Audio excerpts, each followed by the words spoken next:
ಆಶ್ರಮದ ಒಂದು ಮಹಾಮುನಿ ಇದ್ದರು. ಮಹಾಮುನಿ ಆತನಿಗೆ ಸುಮಾರಷ್ಟು ಡಿಸೈಪಲ್ಸ್ ಇದ್ದರು, ಸಾವಿರಾರು ಜನ ಡಿಸೈಪಲ್ಸ್ ಅಂದರೆ ಫಾಲೋವರ್ಸ್.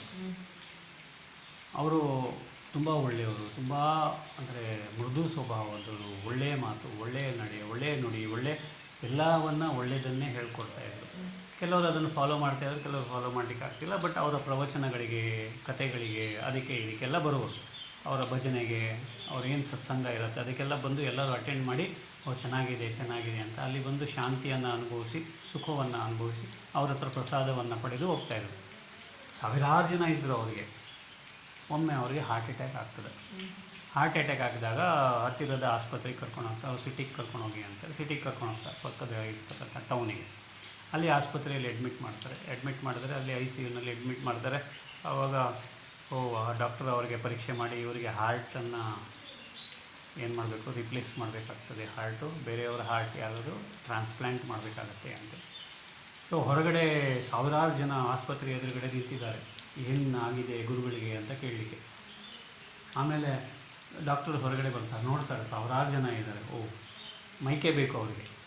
ಮೈಕನ್ನು ಹಾಕ್ಕೊಂಡು ಹೇಳ್ತಾರೆ, ನೋಡಿ ಸ್ವಾಮಿ, ನಿಮ್ಮ ಗುರುಗಳಿಗೆ ಹಾರ್ಟ್ ಅಲ್ಲಿ ಏನೋ ಒಂದು ದೊಡ್ಡ ಇದು ಬೆಳೆದಿದೆ, ಅವರ ಹಾರ್ಟನ್ನು ಟ್ರಾನ್ಸ್ಪ್ಲಾಂಟ್ ಮಾಡಬೇಕು. ಬೇರೆಯವ್ರದ್ದು ಹಾರ್ಟನ್ನು ಹಾಕಬೇಕು. ಯಾರು ಹಾರ್ಟ್ ಕೊಡ್ತೀರಾ? ಯಾರಾದರೂ ಹಾರ್ಟ್ ಕೊಡೋರಿಲ್ಲ ಇದ್ದೀರಾ? ಯಾಕಂದರೆ ಸಾವಿರಾರು ಜನ ಇದ್ದಾರೆ ಅವ್ರಿಗೆ ನಿಮ್ಮ ಏನೋ ಫಾಲೋವರ್ಸ್ ಆಗಿ. ಓಕೆ, ಯಾರಾದರೂ ಹಾರ್ಟ್ ಕೊಡ್ತೀರಾ? ನಾನು ಕೊಡ್ತೀನಿ ಅಂತ ಎಲ್ಲರೂ ಇದು ಮಾಡ್ತಾರೆ. ಇವರು ಒಂದು ನಿಮಿಷ ನಿಲ್ಲಿ, ಅವರಿಗೆ ಬೇಕಾಗಿರೋದು ಒಂದೇ ಹಾರ್ಟು. ನೀವು ನಾನು ಕೊಡ್ತೀನಿ ಅಷ್ಟು ಹಾರ್ಟ್ ತೊಗೊಂಡು ನಾನು ಏನು ಮಾಡೋದು, ನನಗೆ ಅದರಿಂದ ಏನು ಪ್ರಯೋಜನ ಇಲ್ಲ. ಅದಕ್ಕೆ ನಾನು ಒಂದು ಆಟ ಆಡ್ತೀನಿ, ಒಂದು ಗೇಮು. ನಾನು ಒಂದು ಬಲೂನ್ ತೊಗೊಳ್ತೀನಿ, ಮೇಲೆ ಹೋಗ್ತೀನಿ. ಆಸ್ಪತ್ರೆ 5-6 ಮಹಡಿ ಆಸ್ಪತ್ರೆ, ಅದು ಮೇಲೆ ಟೆರೆಸ್ ಮೇಲೆ ಹೋಗ್ತೀನಿ. ಆ ಬಲೂನನ್ನು ಊದಿ ಹಾಕ್ತೀನಿ. ಆ ಬಲೂನ್ ಯಾರ ಮೇಲೆ ಬೀಳುತ್ತೆ ಅವರ ಹಾರ್ಟ್ ನಾನು ತೊಗೊಳ್ತೀನಿ. ಒಪ್ಪಿಗೆನಾ ಅಂತಾರೆ ಎಲ್ಲರೂ.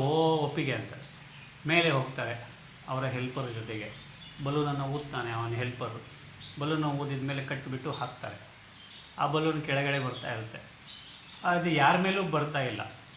ಆ ಕೆಳಗೆ ಹೋಗುತ್ತೆ, ಮೇಲೆ ಹೋಗುತ್ತೆ, ಕೆಳಗೆ ಹೋಗುತ್ತೆ, ಮೇಲೆ ಹೋಗುತ್ತೆ. ಇವನು ಡಾಕ್ಟರ್ ನೋಡ್ತಾನೆ, ಅರ್ಧ ಗಂಟೆ ಆಯಿತು, 3/4 ಗಂಟೆ ಆಯಿತು, 1 ಗಂಟೆ ಆಯಿತು, ಬಲೂನ್ ಯಾರ ಮೇಲೂ ಬೀಳ್ತಾ ಇಲ್ಲ.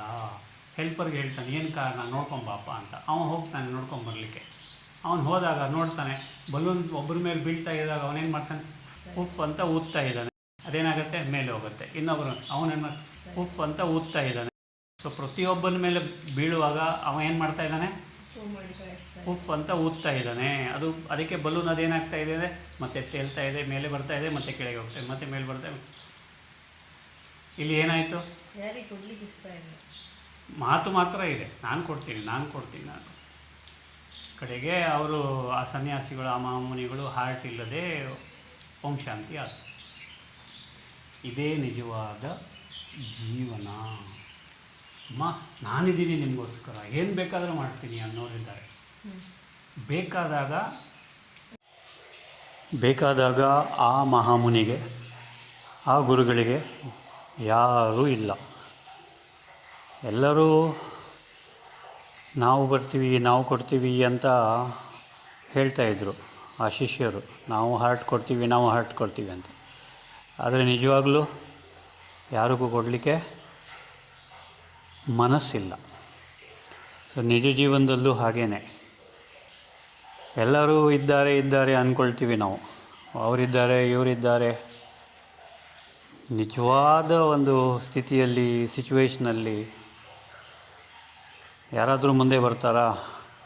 ಯಾರು ಮುಂದೆ ಬರ್ತಾರೋ ಅವರೇ ನಿಜವಾದ ಫ್ರೆಂಡ್ಸು, ಅವರೇ ನಿಜವಾದ ರಿಲೇಷನ್ಸು. ಓಕೆ, ಸೊ ಇದು ತಿಳಿದುಕೊಳ್ಳಿ. This is the reality of life.